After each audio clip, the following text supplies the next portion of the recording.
회개와 천국이라는 주제를 가지고 하나님의 말씀을 전하고자 합니다. 본문에서 보면 세례 요한은 회개를 촉구하고 있는 것을 볼 수가 있습니다. 본문을 통해서 하나님께서 우리에게 요구하시는 것이 무엇인지 다 같이 무엇인가를 알아보도록 하겠습니다. 여러분, 회개가 무엇입니까? 회개가 무엇이에요? 죄를 고백하는 거죠. 잘못을 돌이키는 거요. 잘못을 돌이키는 것이죠? 예. 그러면 회개하려면 무엇을 먼저 알아야 될까요? 죄. 맞습니다. 죄가 무엇인지 알아야 하나님 앞에 이 죄가 무엇인 것을 하나님 내가 이 죄를 지었습니다라고 회개를 할 거 아니에요. 그리고 돌이켜야 될 거 아니에요. 그러면 회개는 헬라어로 메타노이아라고 합니다. 메타노이아는 전치사 메타와 그 다음에 노이아가 합성된 말입니다. 메타를 우리말로 번역을 하면 무엇을 초월하다, 또 돌이키다, 또 무엇 뒤에, 또 후회하다, 뭐 이런 말을 배포하고 있습니다. 그 노이아는 마음, 또 생각, 이것을 뜻하는 것입니다. 그래서 이것이 다 같이 합쳐져서 마음을 돌이키다, 이런 의미를 갖고 있습니다. 그러면 회개를 하려면 죄를 알아야 된다고 했잖아요. 그러면 죄가 무엇입니까? 죄, 살인하고 도둑질하고 그 다음에 또 사람을 미워하고 시기하고 질투하고, 이것이 죄입니까? 이거는 죄의 결과일 뿐입니다. 죄는 하나님이 보는 관점의 죄와 우리 사람이 보는 관점의 죄는 틀려요. 사람은 이렇게 눈으로 보고 도덕적으로 판단하고 저 사람 죄를 지었어. 또 말씀에 비춰서 이렇게 봤을 때 그 죄의 결과를 보고 저 사람은 저것이 죄다. 또 우리도 잘못 알고 이것이 죄라, 하나님 내가 이런 살인, 예를 들어서 제가 성경에 보면 누구를 미워하는 것도 살인하는 거라고 하잖아요. 하나님 제가 저 사람을 미워해서 제가 살인을 했어요. 이러면서 하나님 죄를 용서해 주세요. 이렇게 고백을 하잖아요. 근데 이 죄는 이거는 사람이 보는 관점이에요. 사람이 보는 관점, 내가 생각하는 관점. 그런데 하나님이 보는 관점에서는 죄는 무엇이냐면 하나님을 알지 못하는 것. 아멘. 또 하나님의 뜻에서 벗어난 것, 그리고 하나님을 떠난 것이 죄입니다. 아멘. 그렇기 때문에 하나님의 죄를, 하나님과 거리가 멀어지고 하나님으로부터 빗나간 것, 이런 것이 모든 죄의 본질인데, 회개를 통하여서 하나님께 돌아가는 게 회개의 본질인 줄 믿습니다. 아멘. 자, 그러면 우리가 왜 회개를 해야 될까 하는 것을 말씀드리겠습니다. 첫 번째는 임박한 진노를 피하기 위하여 회개를 해야 됩니다. 마태복음 3장 7절을 보시겠습니다. 3장 7절 다 같이 함께 한 목소리로 읽겠습니다. 요한이 많은 바리새인과 사두개인이 세례를 붓는데 오는 것을 보고 이르되 독사의 자식들아, 누가 너희를 가르쳐 임박한 진노를 피하라 하더냐, 이렇게 말을 하고 있습니다. 근데 요한이 정말 회개하라 천국에 가까웠느니라 했는데, 이 회개하러 오는 무리를 보고 이 독사의 자식들아, 너희가 이렇게 회개를 받고 이 하나님의 진노를 피하려 하느냐, 이렇게 말씀하셨어요. 그리고 또 예수님께서도 회개하라 천국에 가까웠느니라 라고 말씀을 하셨어요. 그런데 많은 분들이 와서 세례를 받고 침례를 받고 이 죄사함을 받으려고 할 때 이 세례 요한이 말했던 것은 무슨 의미겠어요? 그들은 정말 자기 죄를 자복하고 하나님께 돌아온 것이 아니라 그 잠깐에, 그러니까 뭐냐면 우리가 죄를 지었을 때 하나님 이번 한 번만 용서해 주세요. 다시는 안 그럴게요. 하나님 한 번만 용서해 주세요. 제가 이러면 하나님께서 이렇게 용서해 주면 제가 다시는 이렇게 하지 않겠습니다. 이거 입으로만 하는 회개. 그냥 형식적인 회개를 보고 이 요한은 말을 했고 예수님께서도 그렇게 말씀을 하신 것이에요. 정말 그 사람들이 정말 내가 너무 잘못했다. 내가 이분들은 예수님이 오셨을 때 예수님이 누구라는 거를 누누이 예수님이 말씀을 하셨고 구약에도 선지자가 예수님이 오실 것이다. 그 메시아가 오시면 모든 죄를 사하시고 우리를 구원해 줄 거다. 수없이 말을 했어요. 근데 이들은 그것을 믿지 않았고 예수님 자체가 오셔서 내가 하나님 아들이고 하나님의 명을 받고 내가 왔다라고 나는 빛이고 내가 말씀으로 육신이 돼서 이렇게 왔다라고 말을 해도 믿지 않았어요. 근데 그들이 와서 세례 요한이 베푸는 침례를 받으려고 왔을 때 그러니까 가식적인 그런 모습들을 보고 세례 요한은 이렇게 하나님의 진노를 피하려고 하느냐라고 말씀하신 겁니다.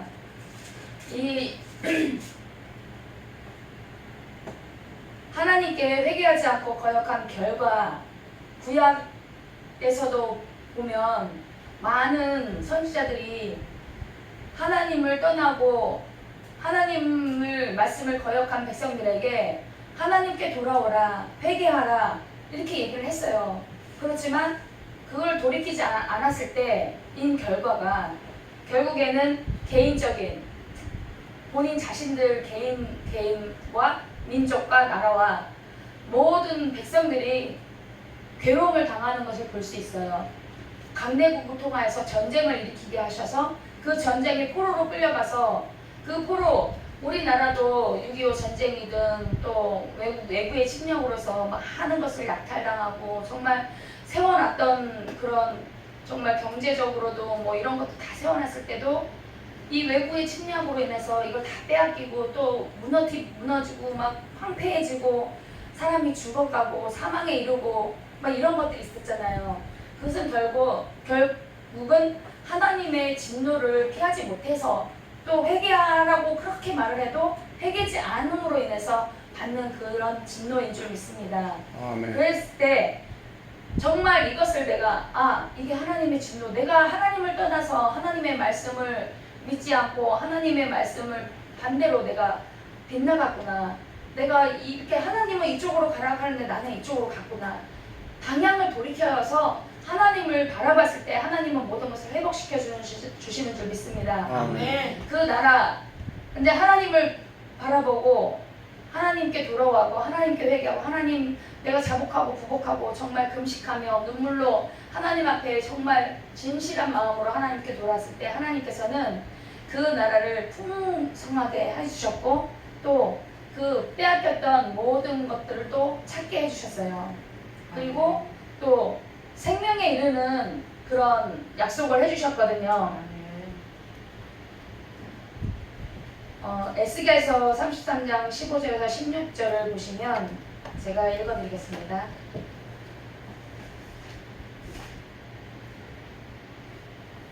에스겔서 3장 15절에서 16절 14절부터 읽겠습니다. 가령 내가 악인에게 말하기를 너는 죽으리라 하였다 하자 그가 돌이켜 자기의 죄에서 떠나 법과 의대로 행하여 전당물을 도로 주며 억탕물을 돌려보내고 생명의 율례를 준행하여 다시는 죄악을 짓지 아니하면 그가 정령 살고 죽지 않을지라 그의 본래 범한 모든 죄가 기억되지 아니하리니 그가 정령 살리라 이는 법과 의를 행하였음이니라 하라 이렇게 말씀하시고 계십니다. 하나님은 그런 말씀 이렇게 하나님의 말씀에 들었을 때 내가 잘못했다 깨닫고 정말 내가 다른 사람에게 원치 않는 물건을 내가 약탈했을지라도 그것을 돌려주며 또 하나님의 법으로 돌아와서 그 모든 것을 하나님 앞에 고백했을 때 하나님은 그 죄를 기억하지 않고 생각하지 않으신다고 했어요. 그리고 생명에 이르게 하신다고 하셨습니다. 아멘. 우리들도 이렇게 하나님의 진노를 피하기 위해서 진심 어린 회개가 필요할 줄 믿습니다. 아멘. 두 번째는 성령을 받기 위하여 회개를 하여야 합니다. 사도행전 2장 38절을 보겠습니다.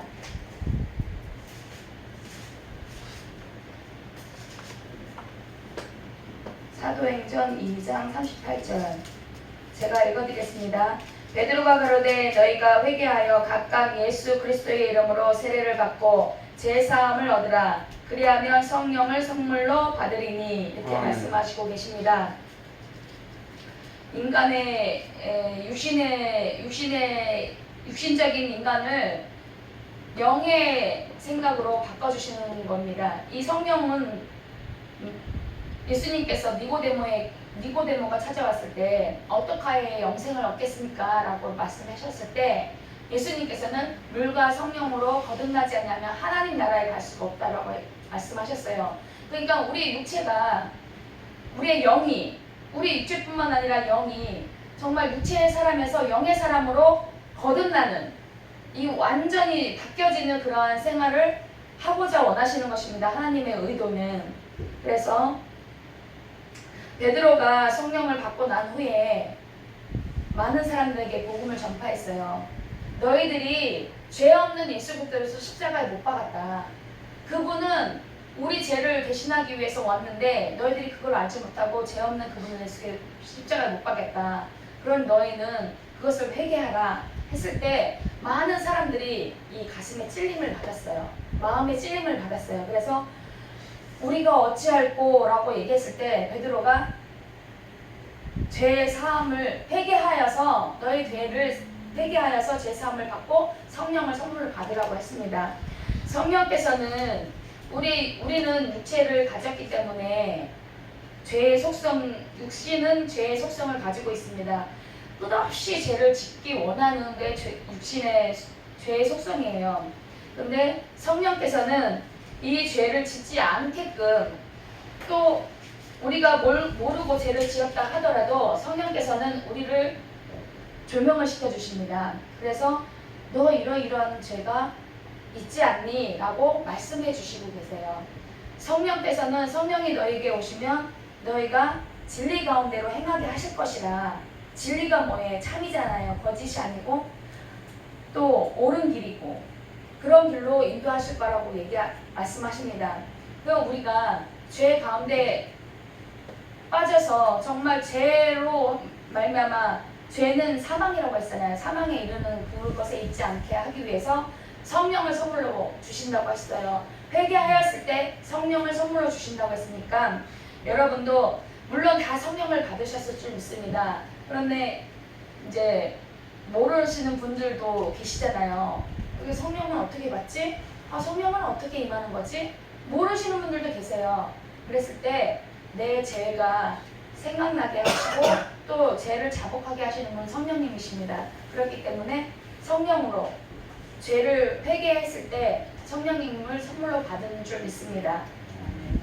아멘. 세 번째는 구원받기 위함입니다. 여기서 좀 의아하게 생각하시는 분이 계실지도 모르겠어요. 구원은 예수 그리스도를 믿으면 구원받는다며. 근데 무슨 회개를 해서 구원을 받아? 이렇게 생각하실 수도 있어요. 하지만 회개 없는 구원은 없습니다. 아멘. 죄가 있는 사람이 어찌 예수를 믿는 사람들 많아요. 예수님이 계셨다 이렇게 믿는 사람들도 많아요.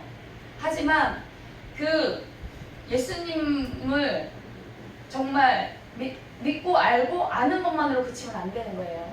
예수님을 믿을 때 우리가 예수를 믿지 않았던 그때에 우리가 행했던 모든 일, 예수를 알지 못했던 우리들의 죄를 자복하고 회개했을 때 우리가 철저하게 예수님을 정말 내 구주로 믿음으로 내가 죄를 회개하고 구주로 예수님이 내 죄를 대신 담당하셔서 나의 죄 때문에 십자가에 못 박혀서 내 죄를 대신 해 주시려고 내 대신 값을 치러주셨구나. 하나님, 내가 알지 못하고 행했던 모든 죄를 용서해 주세요라고 이렇게 회개를 할 때 구원이 이루어지는 줄 믿습니다. 사도행전 17장 30절에 보시면 이게 제 말이 아니라 성경에 그렇게 적혀 있습니다.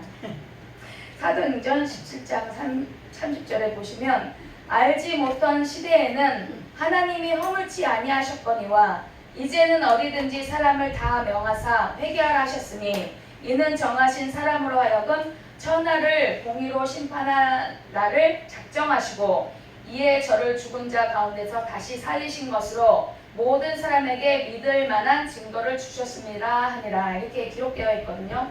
예수님을 믿지 않는 죄를 회개하지 않으면 하나님의 공의로 심판을 받아서 지옥에 가게 됩니다. 그렇기 때문에 성경에 분명히 이렇게 기록이 되어 있습니다.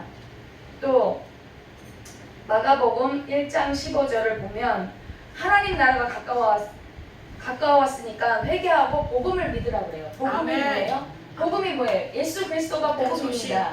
그렇게 회개해서 복음을 믿으라고 하는 거예요. 회개하고 예수님을 영접해서 예수님을 믿어라. 아멘. 이 뜻입니다. 아멘. 사도행전 3장 19절은 복음을 받으면 유쾌하게 되는 날이 온다고 했어요. 아멘. 3장 19절에 복음을 믿으면 유쾌하게 되는 날. 그게 무엇이겠어요? 우리가 예수 그리스도를 믿으면 우리가 영생을 얻잖아요. 아멘. 우리가 죽음에 있지 않잖아요. 또 제 저주에 있지 않잖아요. 축복의 자리로 옮겨진 줄 믿습니다. 예수 그리스도를 아멘. 믿는 자들에게는. 아멘. 그래서 우리는 회개를 하여서 구원을 받아야 되겠습니다. 아멘. 요한과 예수 그리스도께서 회개하라 천국이 가까웠다. 회개하라 천국이 가까웠다. 이렇게 외치십니다. 지금 오늘의 우리에게 외치고 계시지는 않으신지 생각해 볼 문제입니다. 코로나 시대라고 정말 많은 목사님들이 저희도 영성원을 하고 있지만 먼저는 목사님들이 먼저 회개를 해야 돼요. 아멘. 성도들이 예배를 드리고 싶어도 목사님들이 대면 예배를 비대면으로 했기 때문에 대면 예배가 도대체 뭔가요? 언제부터 대면 예배, 비대면 뭐 이런 게 있었나요? 언제부터 온라인으로 예배를 드리라는 말이 있었나요? 하나님은 예배 가운데 우리를 만나주시고 예배 가운데 역사가 일어나는 것 많이 체험들 하셨잖아요. 아멘. 저도 체험을 했고 예배 가운데 하나님 말씀을 들을 때 하나님 말씀 가운데 정말 하나님을 만나고 또 질병이 치유되고 모든 문제들이 해결됐지 않습니까? 근데 목사님들이 비대면으로 바꾸셨어요. 나라에서 이렇게 하자 하니까 그것에 응했어요. 세상 법과 물론 예수님께서도 세상 법은 지키라고 하셨는데 지킬 게 있고 지키지 않을 게 있잖아요. 하나님의 법과 세상 법에 어떻게 타협을 할 수 있겠습니까? 정말. 그리고 첫 번째 계명, 10계명 중에 첫 번째 계명, 나 외에 다른 신을 두지 말라. 그 말씀을 믿는다면 정말 이 하나님이 살아계심, 그 하나님이 나와 함께 하시면 그 말씀 첫 계명을 어기면 다 지킬 수가 없어요. 그러나 그 첫 계명 하나를 지키면 모든 말씀을 지킬 수 있는 줄 믿습니다. 아멘. 하나님은 하나님을 알지 못하고 다른 신을 섬기는 거, 또 하나님보다 더 먼저 된 거, 하나님보다 더 우선시 되는 거를 하나님은 가장 싫어하세요. 그런 게 다 하나님보다 먼저 된 게 다 우상적인 것입니다. 우상입니다. 아멘. 그렇기 때문에 예수님이 이 코로나 시대, 팬데믹 시대에서 우리들에게 외치고 있는 말씀입니다. 회개하라, 천국이 가까웠느니라. 주님 오실 날 가깝다고 다들 말씀을 하시지만 정말 우리가 정말 회개하고 하나님, 이 나라 이 땅 이 민족을 불쌍히 여겨주세요. 하나님, 대통령을 욕할 것이 아니라 그 대통령을 위해서 울면서 기도하는 사람, 그 한 사람은 주님은 찾고 계세요. 그리고 오늘날에도 많지는 않지만 비록 지하실에서 정말 곰팡이 나고 냄새 나는 그런 지하실에서 예배드리는 목사님, 그 한 분 목사님, 정말 하나님께 예배하기 위해서 그분은 한 사람이라도 하나님께 예배하기 위해서 하나님이 기뻐하시는 예배를 드리기 위해서 몸부림치는 목사님들이 계십니다. 그런 목사님들이 있는가 하면 정말 크고 좋은 교회, 화려한 교회 목사님들 다는 아닐 줄 믿지만 그래도 정말 내가 그 한 사람, 예배하는 자 찾고 계신데 그 예배하는 자 내가 한 사람 되길 원해서 하나님 정말 내 예배를 받아주세요. 하나님 오늘도 우리가 이렇게 드려지는 예배 주님이 받으실 만한 예배가 될 수 있도록 도와주세요. 우리가 처음 예수 만났을 때 그 뜨거운 심령 다 없어졌잖아요. 사라졌잖아요. 첫사랑을 회복하라고 하나님 말씀하시고 또 그 말씀 가운데 회개하라 천국이 가까웠느니라 이 말씀은 정말 먼 데 있는 말씀이 아니라 지금 가까이 임박한 이 시대입니다. 주님 곧 오십니다. 그랬을 때 우리가 해야 될 것은 온전히 주님 앞에 무릎 꿇고 하나님 앞에 예배하며 하나님 우리 지금 이 시대에 이렇게 된 시대에 우리가 하나님 앞에 기도하지 못하고 하나님 앞에 제대로 살아가 드리지 못한 이 부분을 우리가 놓고 기도해야 될 때이라고 봅니다. 진정한 회개가 있어야 될 줄 믿습니다. 아멘. 돌아온 탕자 얘기를 보면 이 탕자는 정말 진정으로 회개하고 돌아온 탕자입니다. 이거는 그냥 아버지와 아들의 관계가 아니라 하나님과 우리와의 관계입니다. 이 탕자는 처음에는 자기 재산을 다 팔아갖고 아버지 재산 유산을 받아갖고 나갔어요. 나가서 막 호랑망탕 막 여자도 만나고 뭐 술집도 가고 막 즐길 대로 다 즐겼어요. 세상에서 즐길 건 다 즐겼어요. 근데 돈이 떨어졌어. 그랬을 때 어느 집에 가서 일하고 그 돼지가 먹는 그 음식을 먹고자 했을 때도 그것도 주는 사람이 없다고 했어요. 그랬을 때 이 탕자가 생각했어요. 우리 아버지 집에는 먹을 것이 부족하고 하인도 많고 정말 그렇게 지내던 것이 생각이 난 거예요. 그래서 이 탕자가 마음에 결심했습니다. 그래, 내가 돌아가자.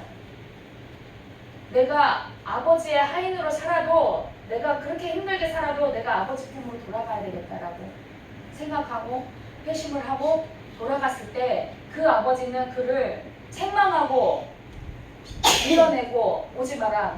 너는 내 자식 아니야. 이렇게 하지 않았어요. 사과가 뭔데 이 유대법에 룰 따지면 이 재산을 갖고 나가서 그렇게 허랑방탕해서 돈 다 탕진했다 그러면 돌에 맞아 죽는 거예요. 이 아버지는 그 아들이 이제나 저제나 올까 혹시나 저 아들이 왔을 때 사람들이 돌로 쳐서 내 아들을 죽게 하지는 않을까 그런 심정으로 기다렸습니다. 아버지는 매일마다 기다렸을 거예요. 지금도 우리 예수님은 우리 한 사람 한 사람이 정말 돌아와서 하나님 앞에 회개하기를 원하십니다. 이 돌아온 탕자의 회심에서 우리가 만약에 죄를 졌어요. 그러면 반드시 그거 보험은 있어요. 회개했을 때 하나님 그 즉시로 용서를 해주시지만 그래도 그거에 대한 보험은 있어요. 그래서 하나님 내가 비록 하나님의 그 징계로 인해서 힘들지라도 내가 하나님께 돌아갑니다. 하나님 내가 이런 모습으로 아픔이 있지만 하나님 이 아픔까지도 하나님 앞에 내어놓습니다라고 얘기하고 회개했을 때 하나님께서는 모든 것을 차츰차츰 회복해서 정말 우뚝 서는 하나님의 거룩한 백성이 되게 만들어주시는 줄 믿습니다. 또 한 가지 예를 들면 가룟 유다입니다. 가룟 유다는 진정한 회개를 하지 못했어요. 그냥 예수님을 팔아넘겼지만 돈을 주고 팔아넘겼지만 이 돈을 다시 제사장들한테 갖다 주고 뉘우쳤어요. 뉘우쳤지만 이 뉘우침이 생명으로 연장되지 않았어요. 우리 예수님은 회개했을 때는 생명으로 연장되고 생명으로 이어지는 그런 회개가 진정한 회개라고 생각합니다. 이 가룟 유다처럼 이렇게 그냥 뉘우침으로 그래 내가 잘못했지 그래 하나님 용서해 주세요 이렇게 입으로만 하고 그 다음에 진정한 회개가 없이 자기 목숨을 진짜 아낌없이 진짜 주를 위해서 살겠습니다가 아니라 그냥 자기 목숨을 그냥 버려버렸잖아요. 마귀에게 내줬잖아요. 저희들은 그런 사람들이 되지 말고 정말 이 돌아온 탕자처럼 하나님께 온전히 돌아가서 그 사랑을 받는 아버지의 사랑을 받는 또 주인의 그 상속자의 반열에서는 저와 여러분이 되기를 간절히 부탁을 드리겠습니다.